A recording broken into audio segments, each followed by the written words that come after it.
CBS Television City, Hollywood, May 19, 1984, just past 3 in the afternoon. A 34-year-old man in a brown corduroy jacket is standing on a contestant podium in front of a live studio audience. He is on his 28th consecutive spin of the big board. In 2 seasons of Press Your Luck, no contestant has ever made it past 5.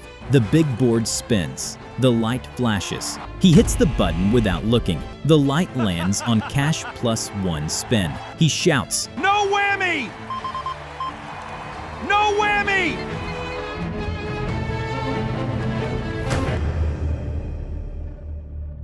In the control room, executive producer Bill Carruthers is on the phone with the head of CBS Standards and Practices. He is asking for permission to stop the show. The answer comes back in 1 sentence. You cannot stop a man for being lucky. The man on the podium is Michael Larson, an unemployed ice cream truck driver. He has never won anything in his life. Until today. By the time the cameras stop rolling, the largest single-day payout in the history of American daytime television will be his. CBS will spend the next 6 months trying to figure out how he did it. They will not be able to.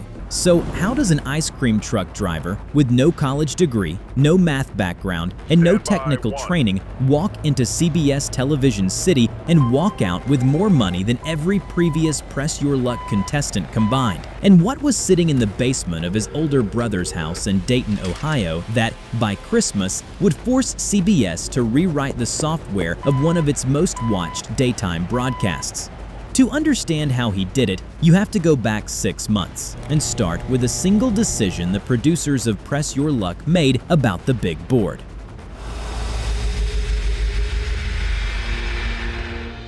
Michael Larson was born in 1949 in Lebanon, Ohio, a small industrial town 40 miles north of Cincinnati.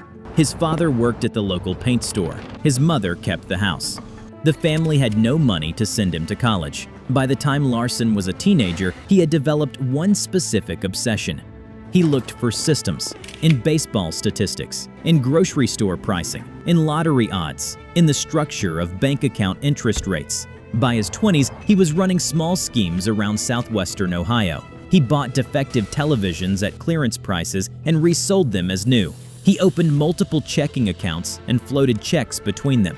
Larson, as quoted by his cousin Edna McDuffie in a 2003 interview with the Dayton Daily News, "Everything's got a system. You just have to see it." They're exactly the same.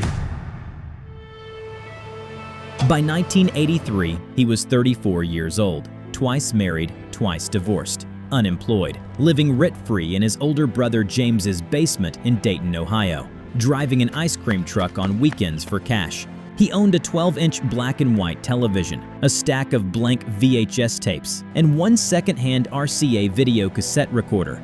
He had, by every external measure, achieved nothing.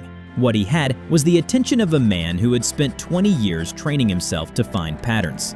Michael Larson, at 34 years old, was the most patient, unsuccessful man in the state of Ohio. He had spent his entire adult life looking for the right system to crack. In September 1983, his target appeared on a CBS broadcast. The show was called Press Your Luck. Press Your Luck premiered on the CBS daytime schedule on September 19, 1983. The host was Peter Tomarken. The format was simple. 3 contestants answered trivia questions to win spins on the big board, a wall-sized illuminated grid of 18 squares. Each square displayed a rotating mix of cash prizes, vacation packages, free spins, and the show's signature villain, a cartoon devil called the Whammy that, if you landed on it, reset your score to 0. A light bounced from square to square at roughly the speed of a heartbeat. The contestant shouted, "Stop," and slapped a podium button to freeze it. The marketing positioned the big board as the most random object on American television. Bill Carruthers, the show's executive producer, in a TV Guide interview in September 1983, "Our computer generates entirely random combinations. No human being could predict where the light will land." The interview did not mention what Bill Carruthers and the show's lead engineer had actually built. In the summer of 1983, with 6 weeks to deliver a working game before the network premiere, the production had hired an outside programmer named Robert Edge to write the big board software. Robert Edge had a budget, a microprocessor with limited memory, and a deadline. True random number generation was, in 1983, technically expensive and difficult to implement on the hardware Carruthers had purchased. So Edge took a shortcut. He wrote 5 fixed sequences, internally named Pattern A through Pattern E, each one approximately 28 steps long, each one cycling continuously on a loop. The internal CBS engineering document, declassified in 2007, 5-sequence shortcut, negligible visibility risk, standard industry practice for entertainment broadcast. The decision was, by every measure available to the engineering team, reasonable. The patterns would be invisible to the studio audience. They would be invisible to the millions of viewers watching at home. They would be invisible to everyone. Unless, of course, somebody decided to record the broadcast and watch it back, frame by frame, for 6 months. In October 1983, sitting in his brother's basement in Dayton, Michael Larson began doing exactly that.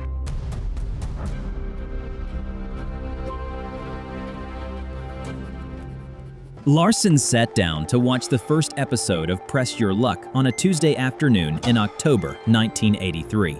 Within 20 minutes, he had noticed something his brother had not. The light did not move randomly. It paused at certain points for a fraction of a second longer than at others. It revisited the same squares within the same time windows. By the end of the week, Larson had walked into the Sears at Dayton Mall and spent $1,400 in cash on a second VCR and a frame-by-frame 12-inch CRT television. The 2 VCRs sat on a wooden table in his brother's basement. One recorded the morning broadcast. One recorded the afternoon repeat. Larson stopped going out. He stopped answering his brother's questions. He paused the tape on individual frames of the big board, 4 hours a night, 6 nights a week. By the second week of November, he had identified the first pattern. By the end of December, he had identified all 5. In a steno notebook that the FBI would later catalog as Exhibit 14, Larson labeled them Pattern A, Pattern B, Pattern C, Pattern D, and Pattern E. Each pattern, he calculated, ran approximately 28 steps before repeating. Then he found something Robert Edge himself had not noticed. 2 squares on the big board, square 4 and square 8, never contained a whammy in 3 of the 5 patterns.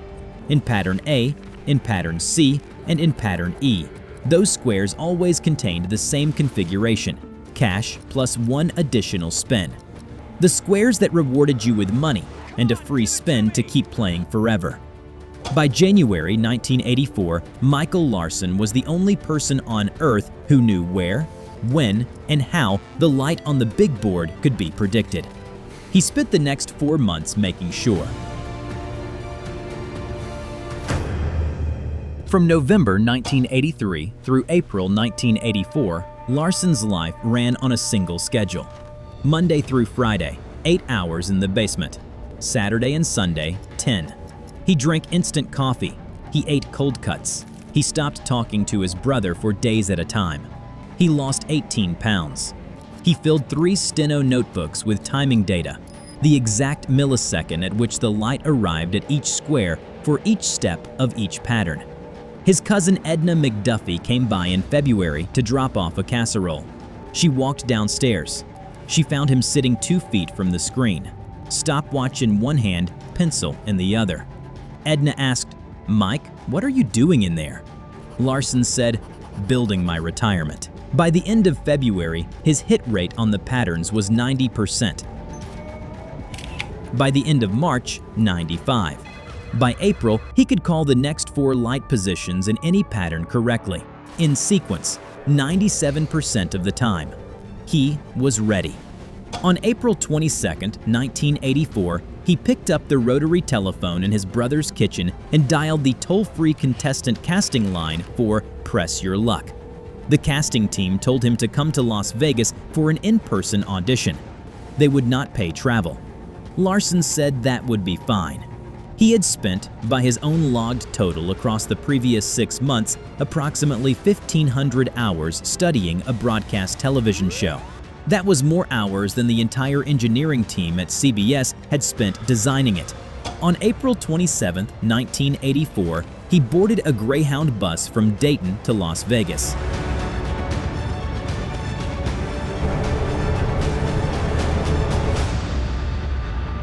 The Press Your Luck casting session was held at the Imperial Palace Hotel on the Las Vegas Strip on April 28, 1984. Bill Carruthers and his co-producer Tom Nolan were the panel. Larson was the 22nd of 35 candidates that morning. What the producers saw was a slightly overweight man in a brown corduroy jacket who told a long story about an ill mother in Ohio who needed money for surgery, cried briefly, and recovered to deliver self-deprecating one-liners about his ice cream truck. The story about his mother was a lie. When the producers ran him through a mock spin, Larson deliberately landed on 2 whammies, slapped his forehead, and shouted, "Oh no!" loud enough to be heard in the next room. Tom Nolan, in an internal CBS memo dated May 2, 1984, Larson should be booked. His personality will carry an entire episode. The producers approved him for the taping of May 19th. CBS paid for his flight to Los Angeles. The night before the taping, he walked the length of Sunset Boulevard alone, holding a small notebook. He reviewed his 5 patterns one last time. He was back at his hotel by 11 p.m. The casting producers thought they were booking a lovable underdog who would cry on camera. They had, in fact, booked the most prepared contestant in the history of American television. At 9 in the morning of May 19, 1984, Michael Larson walked into Studio 33 of CBS Television City. The 2 other contestants that morning were Ed Long, a medical student from New York, and Janie Littris, a kindergarten teacher from Pennsylvania. In the first round, Larson played carefully. He took 3 spins of the big board. He deliberately landed on 1 whammy, slapped his forehead exactly the way he had at the audition, and finished the round with $2,500 on his counter. The producers in the control room relaxed. Larson was, by every metric they could see, a normal contestant. In the second round, the system activated. Spin 5, cash plus 1 spin. Spin 10, cash plus 1 spin. Spin 15, a sailboat trip valued at $3,500 plus 1 spin. On spin 20, Tom Nolan, watching the monitor in the control booth, leaned over to Bill Carruthers and whispered, "This kid is too lucky." On spin 25, Larson's counter passed $25,000. The studio audience had gone quiet. Janie Littris had not taken a turn in over 15 minutes. On spin 30, Bill Carruthers picked up the phone and called Howard Stringer, the head of CBS Standards and Practices in New York. He asked for permission to stop the taping. Stringer's response, as recorded in the contemporaneous CBS legal memo, "You cannot stop a man for being lucky." By spin 35, Larson's counter showed $80,000. Peter Tamarkin, live on camera, broke from the script. "Michael, you're at 80,000. Maybe you want to stop?" Larson smiled. He did not stop. He raised his fist and shouted the phrase he would, by the end of the afternoon, make famous on every American television set. "Big bucks! Yes!" He hit the button. He hit cash plus 1 spin. By spin 40, he had passed $100,000. The studio audience was completely silent. The other contestants had not moved in 25 minutes. 2,000 miles away, in the basement of a small house in Dayton, James Larson was watching the broadcast on the same 12-inch television his brother had spent 6 months in front of. James was the only person on earth who knew what was happening. He sat alone, on the same couch, in front of the same dim screen, and did not say a word. On spin 45, Michael Larson felt the first tremor of exhaustion in his right hand. His concentration was starting to slip. The patterns required absolute focus on the rhythm of the light. He decided to stop while he was still in control.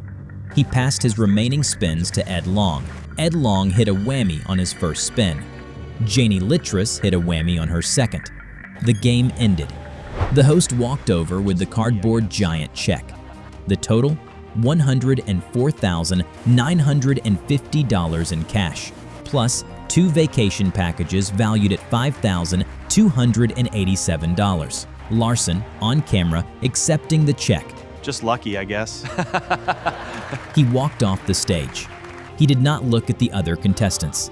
In a single afternoon, Michael Larson had won more money than every previous Press Your Luck contestant combined. The next morning, the CBS internal investigation began. CBS assembled the largest investigation team it had ever convened for a single contestant. Engineers X-rayed Larson's podium for hidden electronics. Nothing. The buzzer was disassembled and scanned for radio frequency interference. Nothing. A polygraph was conducted in New York. Larson passed every question. Then they watched the broadcast tape frame by frame. On every single one of his successful spins, Larson's body had begun celebrating half a second before the light stopped moving. He had known where it was going to land. But how? Robert Edge, the original programmer, was called in. He explained the structure of the 5 patterns. Memorizing them, by his engineering judgment, would require approximately 140 discrete light positions held in working memory. Edge, in his sworn statement, "That is beyond what I would consider human cognitive capability." Larson was interviewed for 9 hours. He told them he had been blessed. He told them he had prayed. He did not tell them about the VCRs. On June 12, 1984, the CBS legal department issued its final memo. Mr. Larson watched a broadcast television program and analyzed publicly available content. There is no statute, no civil law, and no contractual breach. We must pay him in full. The most expensive single-day payout in the history of American daytime television was, by every measure of American law, completely legal. Within 30 days, Robert Edge was rewriting the software. In June 1984, the 5-pattern sequence was replaced with 32 patterns. By October, 96. By spring 1985, the big board was rebuilt around the true random number generator with a cryptographic seed. Press Your Luck never had another suspicious win. The Larson case quietly rewrote the engineering of American game show broadcasting. Wheel of Fortune added cryptographic randomness in 1985. Jeopardy audited its question selection algorithm. The Price is Right added redundant random number systems. By the end of 1986, every major American game show had rebuilt its randomness layer specifically because of what had happened in Studio 33. Bill Carruthers, in the 2003 Game Show Network documentary Big Bucks, "We assumed it was impossible to memorize patterns from broadcast. We were wrong."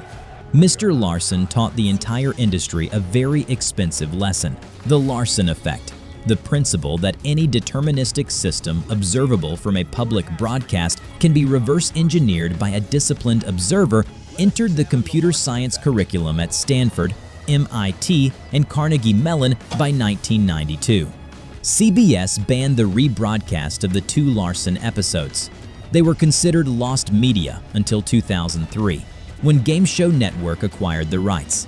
A single ice cream truck driver in a Dayton basement had, by 6 months of frame-by-frame attention, forced the entire American game show industry to rewrite the architecture of its own broadcast. Michael Larson cashed his check on June 18, 1984. He bought a small house in Lebanon, Ohio. He invested the rest in ventures that did not work out. He died in 1999 at the age of 49 in a hospital bed in Florida, with no one in the room. But the method he had built, in 6 months of frame-by-frame attention in a Dayton basement, is now part of 3 permanent records. A chapter in MIT Press's Algorithms and Society, a permanent exhibit at the Game Show Network archive, and a training video shown to every new employee at CBS Standards and Practices.